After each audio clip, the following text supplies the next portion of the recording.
Good afternoon.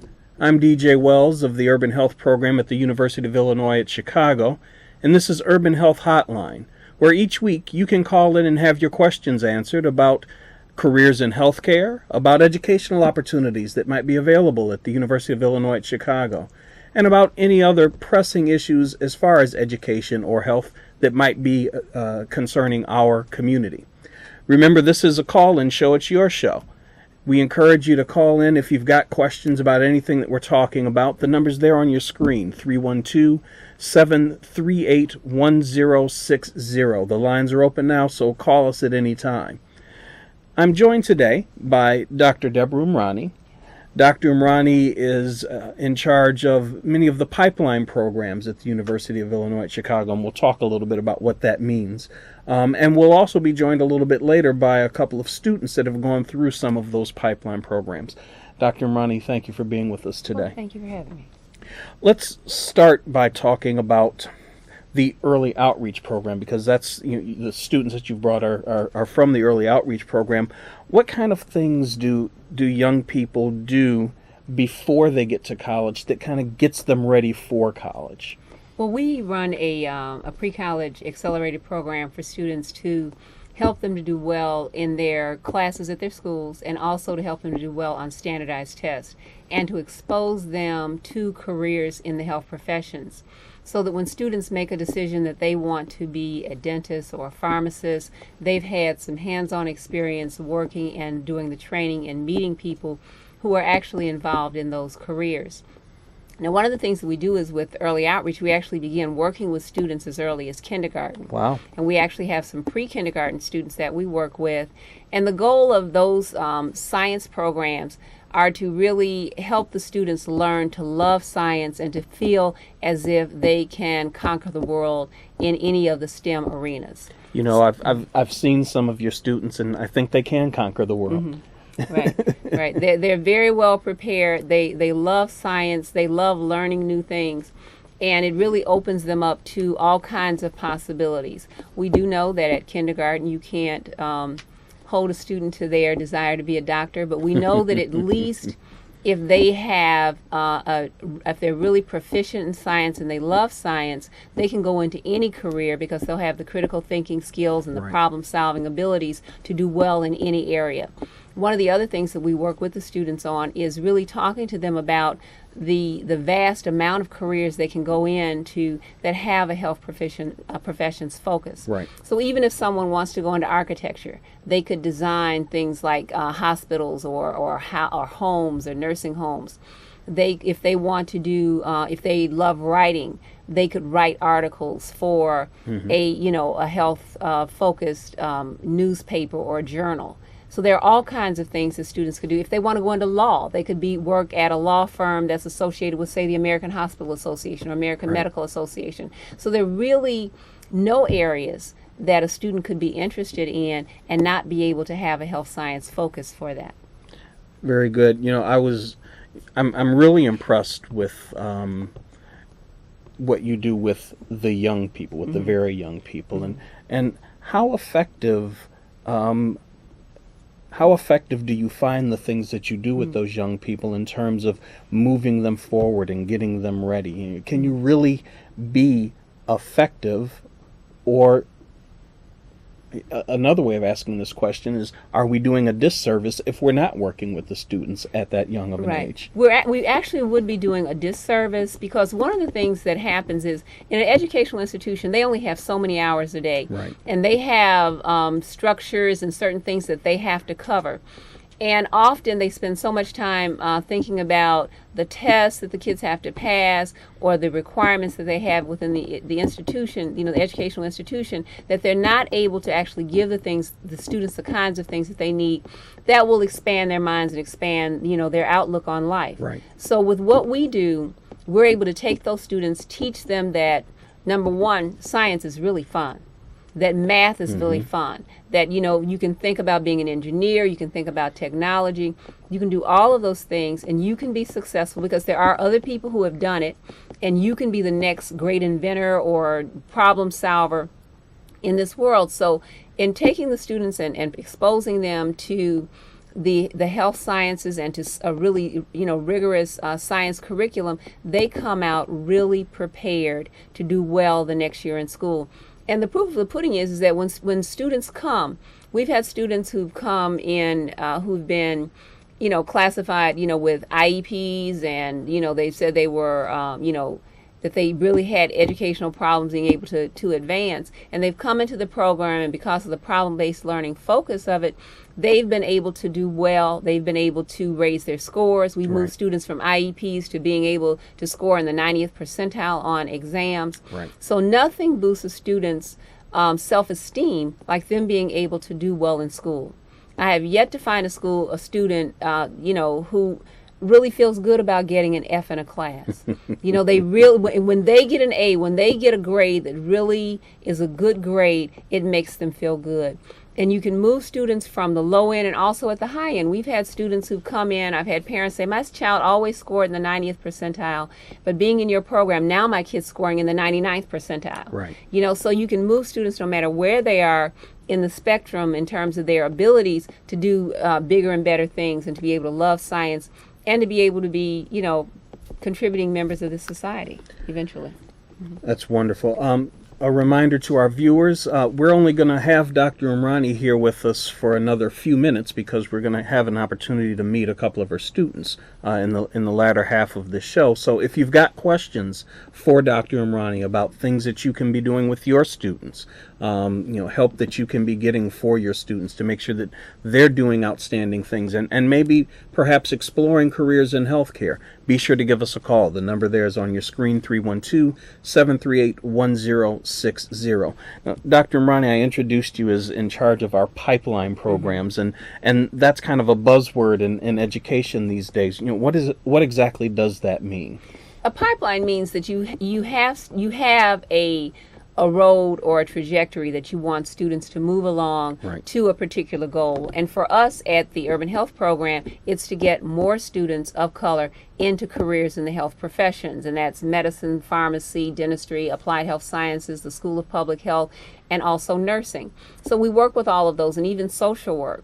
So if we want students to do that, what we've developed is what we call a pipeline, which is a road that students can move along. Now, the nice thing about our pipeline is that you can enter at any level. So a student can enter at kindergarten, a student can enter at 7th grade, they can enter at 9th grade, 11th grade. They can enter during their undergraduate work. They can enter after they finish their undergraduate work, maybe doing some postbaccalaureate work or postmaster's work, or even some post-PhDs, where we have people who have decided later in life, well, I always wanted to be a nurse, I always wanted to be a doctor, and then they decide to come in. And we're able to help people no matter where they are in their educational trajectory along that pipeline to help them to prepare to be successful in a career in the health professions.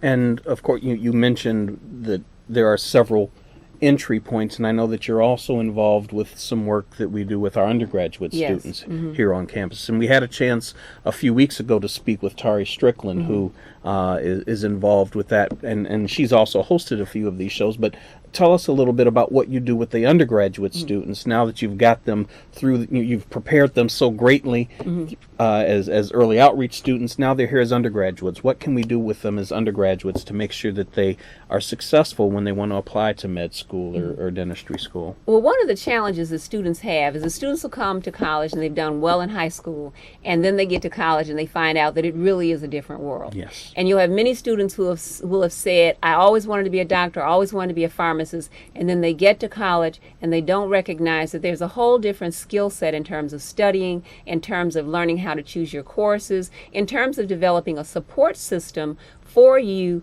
if that is what you actually want to do.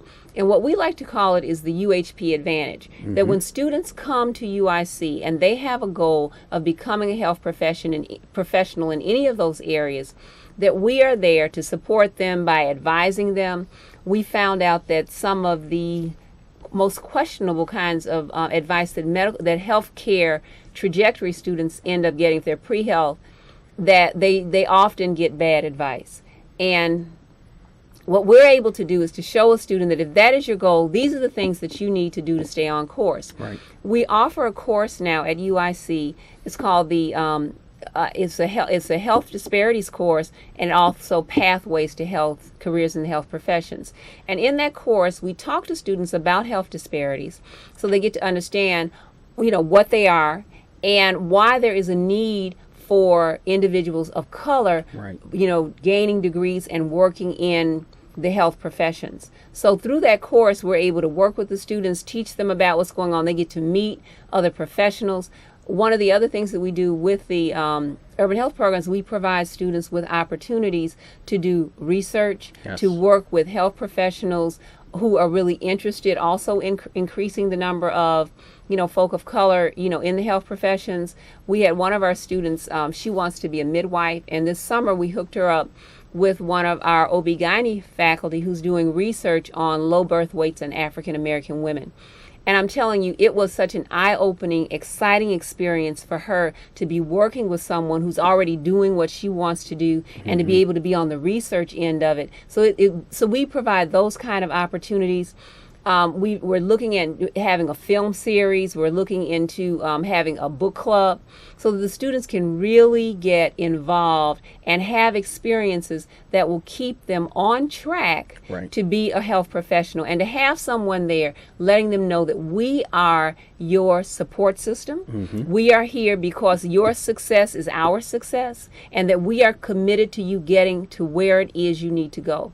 And often that may be just sitting down with the students saying, okay, if you're taking chemistry, biology, and some other really strenuous Calculus, courses like that, then maybe we need to bring you back and say, look, maybe you don't need to do that. I had a student who wanted to place out of a course. I said, well, if you place out of that course, then you're going to be in the next level with students who've already taken that previous course. Right. Why don't you take the course that you're in, get an A in it, because really right now it's about building your GPA. Right. And we really give them the 411 on what it really means to have an application that will make you a viable candidate for entering one of the health professions colleges.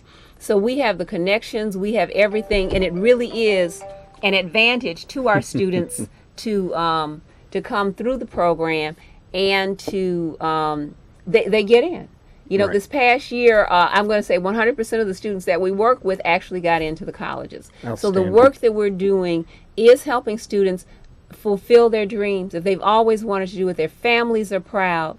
To see them at graduation and their families are proud, they're proud, and everybody in their inner circle is saying, wow, the urban health program really made a difference for my student. Absolutely. And that's why we're here. Absolutely. And obviously they're calling you all the time trying to find out.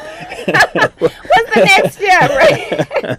And one thing that you pointed out, and we're going to have to thank you so much for being with us. We do want to have time to talk with your students. But Right. one thing that you said that really resonated with me is that the research opportunities and all these wonderful experiences, just the eye-opening aspect of it is, Right. is certainly important. But also you talked about making students competitive. And Yeah. I would think that having those experiences also adds to their competitive edge when it comes to application, that they can Absolutely. talk about those outstanding experiences. Right. And not only that, they can also have a health professional who can write a letter of Right. recommendation Right. for them.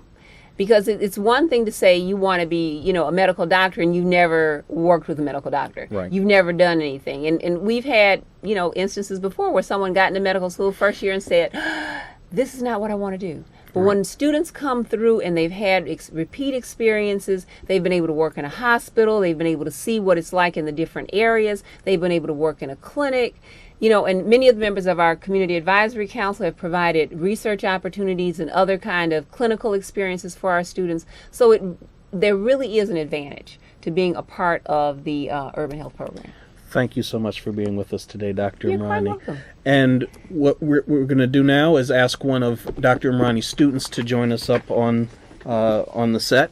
But in the meantime, if you've got questions about the early outreach program or any of the things that we're talking about, our number's there on the screen, 312-996-7727, or you can visit our website, and the website address is there on the screen right now. We'll put it back up again in just a little while if you need to get a pencil and paper. We're joined now by Abdul, say your last name for me, Abdul. My last name is Brahma. Brahma. Yeah. I didn't want to mispronounce it. Oh, it's okay. You know I get it mispronounced all the time. I'm sure. I understand. I understand. Abdul, tell us a little bit about your background. Obviously, you're a student that went through the early outreach program. Tell us about your experience. It was an exciting experience. It was exciting, definitely, because going through that, your junior year in high school, it's probably one of your hardest years because you have to take the ACT, maybe other people have to take the SATs, and that can be very stressful studying for it, and then, not having someone to help you as well. It can be really hard. But luckily, because I went to the early outreach program, I had a lot of support. And definitely because I was taking those SAT courses and those ACT courses, that allowed me to, it showed, it showed evidence, it showed proof that it helped, because my ACT score ended up increasing by 4, by 4 points of 4. Outstanding, outstanding. So definitely. Abdul, just I think we've got a caller on the line who wants to ask us a question about what it is we're talking about. Caller, are you there with us? Hello, I have a question, and it Sure. seems like it makes common sense. They do this for other students that's going in other career paths, like in engineering. They're like a lot of times, like engineering students, they may house them all together, and they put certain resources for them, such as like sometimes if they have to take a late class, they have classrooms right in the house where they house at. Right. And it makes much more sense when you have students that major in something like in medicine, where they can all sort of work together, they can help each other, much more. It seems like it makes much more common sense where they can help, they have all that brain power and have a whole bunch of other resources. They have the computers and labs and things around.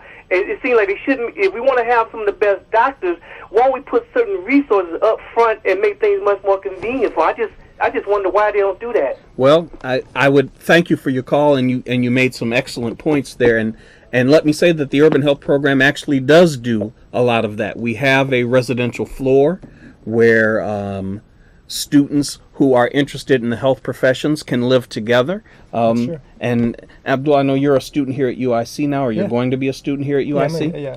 And so I would imagine that you participate in those activities as well. Yeah, for certain dorms they separate. So you will have LAS, you have a wing for med students, a wing for even dentists. And now that I'm going into engineering, they also have that for different people. Whoever wants to commute, wants to be in that community. Right. They all help work each other. They all help and work with each other, so they can get like the best opportunities. Absolutely, and it's great having that study group.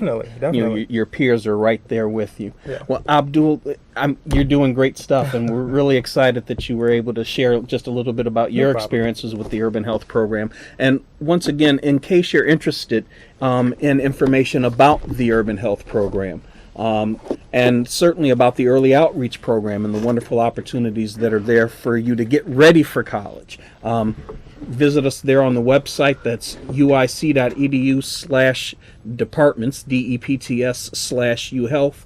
And then our phone number is 312-996-7727. The other student that Dr. Imrani brought with her today is Iman Buckhalter. Yep. Iman, you're also an early outreach graduate now, and so you went through the program. Tell us a little bit about your experiences there. As Abdul said, it was an exciting program. Like in the junior year, the ACT, the prep did help a lot because it is a stressful time, and studying for it, along with studying for other classes as well, can be pretty hectic trying to keep up with your classes and get ready for the ACT. So the ACT prep did really help as far as getting prepared for it. Wonderful. And what did now? We lost you to somebody else. I understand that you're not coming to school here at UIC. Oh no, but I'm thinking about transferring into UIC. Okay, as an undergraduate, or when you come back for your. I'm gonna be majoring in nursing and majoring in pharmacy as well. Wonderful. So I'm trying to do both. So. Outstanding. On my list. Outstanding. Very, very good. So you're interested in nursing and pharmacy. Did your experiences in the early outreach program kind of guide you in that direction? Because I went into a pharmacy program, like a pharmacy technicians program over the summer a while back, maybe like 2 years back, and it was a 6-week program, and I got my technician's license, so I got experience with them, and I got to learn all the different things that pharmacists do. Like, they're just not there to just put pills in a bottle. They do more than just that. So I learned about that and all those different things. It sparked my interest. So, and I already wanted to be a nurse, and I've been in different areas as far as nursing with the program as well during internships and during the summertime. Now, I didn't get a chance to ask Abdul this because we want to make sure that we have time for everyone. How long were you in the program? And you mentioned the junior year, but so obviously for a couple of years. But yeah, I started in 5th grade, so since 5th all the way up to 12th grade. Outstanding. And what kinds of things were you working on when you were in those earlier grades? It's similar to being in school during the week, but it's more advanced. Like they try to get you ahead, so you can be prepared for the next grade. So math, language arts and science and all those different things. We did get homework and all those things. So yeah, it was just like an extra day of school, basically. Okay, and did you get help with the stuff that you were working on in school as well? Yeah, we could bring, if we needed help with work that we were learning that our teachers in school couldn't really help us with, we could bring it and get help as well whenever we could, And then as you moved on into high school, I imagine things changed a little bit. Yeah, just a little bit, because it was a heavier load, so yeah. What kinds of things were you doing in high school that were different than when you were in 5th and 6th grade? We got more essays and projects and all those different things. Because when we were younger, we didn't have too many major things to do. It's basic stuff like math, science, and all that stuff. So. I would imagine that having that, you said it was like an extra day of school. So when you were in your classroom, when you were in school, then I would imagine you were shining pretty well there. Yeah, I tried to do my best in all my classes. Very good. And now you've gone on. You got into a 4-year college, and you're doing great work getting ready for either coming back here as an undergraduate or certainly coming here or going on wherever to pursue your healthcare degree. Well, I'll go ahead and ask, where are you? Right now, I'm in a junior college doing my prereqs. Okay. So I'm at Truman up north, so that's what I'm doing right now. Wonderful. So I'm trying to transfer in, Outstanding. Well, thank you so much for being with us today. We really appreciate your time. And if you'll just stay with us as we thank our viewers for being with us as well today. Once again, if you've got any questions about the Urban Health Program or about the information that we've talked about today, certainly the Early Outreach Program, about the pipeline programs that we talked about. And again, pipeline is an important part of what we do, making sure that wherever you are in your career decisions, that you can contact the Urban Health Program at any time. Our number there is 312, is listed there as 312-996-7727, or you can visit us on our website at uic.edu/departments/uhealth, and we do have a Facebook fan page, so like us, as they say. We really appreciate your being with us today. Iman, thank you for being with us today. Again, thank you so much for your time, and we're really proud of you as a student and the things that you're doing. Abdul, who was with us before, we're very proud of you as well. And Dr. Imrani, thank you for being with us today as well. And thank you for joining us today. For more information, again, we gave you our phone numbers. Be sure to visit us on our website. And the nice thing about our website is it contains information about all of the health sciences as well. So if you've got questions about a specific health science, there's contact numbers there on that website that can get you to the people that you need to talk to about your potential healthcare career. We appreciate you spending some time with us this afternoon, and we invite you to join us again next week for another installment of the Urban Health Hotline. For the Urban Health Program at the University of Illinois at Chicago, I'm DJ Wells. Thank you.